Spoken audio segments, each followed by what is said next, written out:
Former Trump campaign manager Corey Lewandowski, the co-author of a new book on the Trump campaign, Let Trump Be Trump, on sale right now. He has a copy right here, but look, we already have a graphic for everybody to see of it.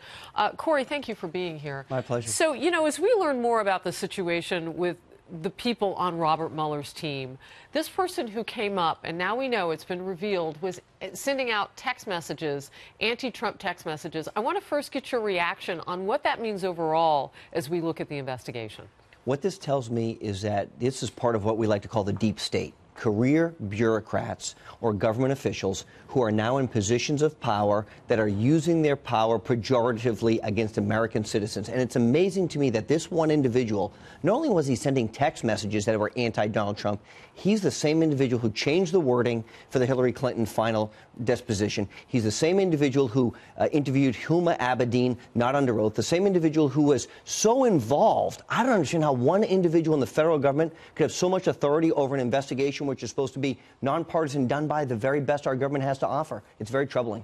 You know, as I hear you talking about this, I also know that this comes kind of in the same realm, if you will, with the idea that not only was the wording changed for Hillary Clinton, but it was on the heels of her being exonerated, if you will, in writing by the FBI, the former director of the FBI, James Comey. And then comes this whole question about whether or not there were people around the president that may have compromised that situation. Well, it does. But look, Jim Comey, what we have found out about Jim Comey, Director Comey, through his public statements, is that he leaked information to former college professors, law professors, that he was comfortable with to make sure that that made it into the public realm. That's a problem. See, that in and of itself is a problem, because when you sign the FBI manual, it says you will not leak any information that you've obtained as an employee of the FBI, of which he did. He's publicly said in his congressional testimony he's given that information away. How many times has Jim Comey leaked information to the detriment of private U.S. citizens or potential targets of an investigation? I'm very concerned about this. So then you fast forward, the president fires Jim Comey, and then you've got the questions now, and the Senate Intel Chair, Richard Burr, and also Representative Trey Gowdy are saying that they don't agree with the president's attorneys, who say that he didn't obstruct justice, potentially, when he fired James Comey. Now, you've just enumerated some reasons of why the president may have done that, even outside of the ones that we would know. Look, I think it is the president's prerogative as the chief executive officer of our country to go and fire individuals who he does not believe are performing in accordance with what their responsibilities are. And we have seen this president act in that. And what we have seen is Jim Comey very likely could be brought up on perjury charges before Congress. He's had to change his testimony on multiple occasions, saying he forgot, he wasn't completely truthful on a number of occasions. That alone, to me, is enough concern. And then to rebrand the FBI with Director Ray, who's rebuilding the morale within there, is very, very important. Just sent out an email to his staff today that we were reading about, trying to lift that morale. There are great people, men and women, who serve every day as FBI officials, agents, etc. It's so important. But when you have a leader that isn't following the rules, that permeates all the way down, and that becomes a problem within the organization. All right. So you were there. You were with the campaign as the president was heading into November, and then furthering that into the transition point.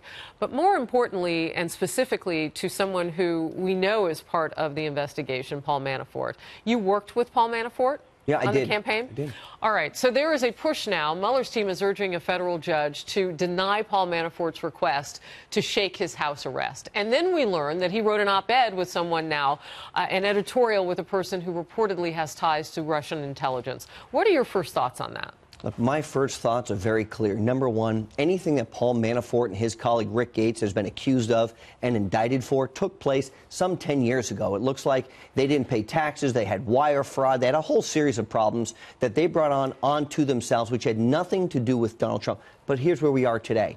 Paul Manafort has been put a gag order on by a judge not to talk about the Mueller investigation in the case.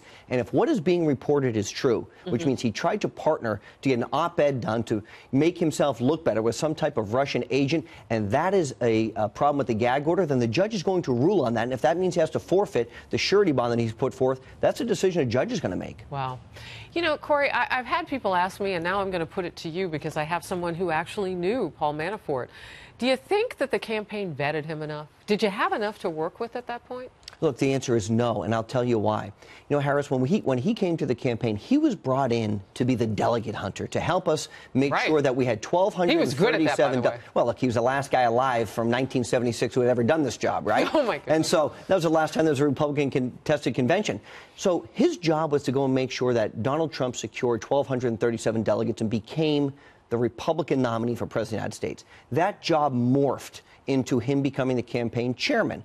Once that had occurred, he had no core competency to run the campaign, and what we saw was, from my tenure of leaving the campaign to Kellyanne Conway and Steve Bannon and Dave Bossie coming in, it was about an 8-week window, and that's all Paul stayed for. Do you, and I understand about the delegate count and all that, but considering what it looks like Bob Mueller is doing now, and I don't think he would deny this, because this is what you do. You do a no-knock raid on Paul Manafort's home. You put pressure on the people who were close to the president, and he regrets having aligned Paul Manafort with the campaign. Oh, sure. Look, I think if you were to go back and review this, knowing what we know about Paul Manafort, the public reports say that he was under a FISA warrant prior to coming to the campaign. He was under a FISA warrant after he left the campaign. Look, I think there's probably some liability there that no one from the government ever informed the leading presidential candidate that you've got a potential crook, or at least someone who's under investigation. Wow. Look, I think that's a real concern. If there's all this talk about collusion and cooperation and coordination with Russia, of which we had none of, and the president had none of. And there's not been found any evidence. But of if that. Paul Manafort was doing something illegal, maybe somebody should have alerted us to it and said, hey, this is a potential concern moving forward.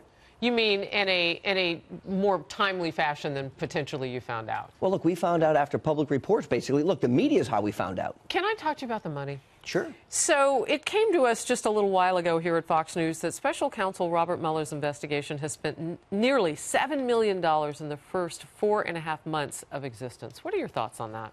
Look, I think it's a lot of money. And what we've seen is Mr. Mueller and his team have brought indictments down on 2 individuals from things they did 10 years ago, has no relation to the campaign. The 2 other people who have pled guilty to felonies have no relation to the president whatsoever. And what they've been found guilty of is lying to the FBI, which is a crime. And so, look, it seems like a lot of money right now for what has amounted to be not a lot of evidence of anything that relates to the campaign, collusion. There is no collusion. There is no cooperation. This has nothing to do with the president. So, look, let's do this. Let's bring the investigation to a close in a timely manner. Let's make sure that everything has been exhausted and that we've finalized. So you have the patience for Mueller to finish his job. Look, I mean, you're not in the camp where do you remove Mueller? You're not in that camp. Look, I think you have to have him finish his job, but I think there has to be a time frame, because what happens historically is these independent investigations will go from 18 to 24 months, and they'll start in one place and end in a different place. I think, like every other agency within the government, there has to be accountability. You don't just get a blank check to stay and run it as long as you want to.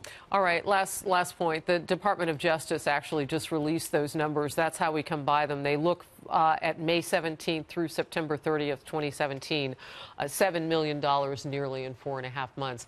Before we let you go, I want to talk with you just a second about what the title means, Let Trump Be Trump. Who's Trump? Let's flash the book up.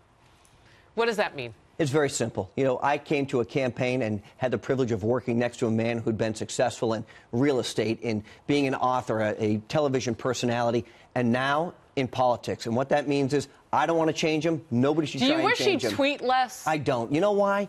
I love the You're fact... the only one who's answered that question that way, Corey. Everybody else tells me yes. You know why? Because I love when he's genuine and authentic and directly to the American people, and his 45 million Twitter followers love listening to him. So real quickly, there was a mistake, though, recently with his attorney tweeting, or at least writing a tweet on his behalf with regard to firing James Comey. Your quick thought exiting on that. Look, very importantly, there is a process and a procedure before all Twitter information gets distributed on the president's account. Let's make sure those protocols are in place. And if his attorney did something he shouldn't have, let's tighten those protocols a little bit.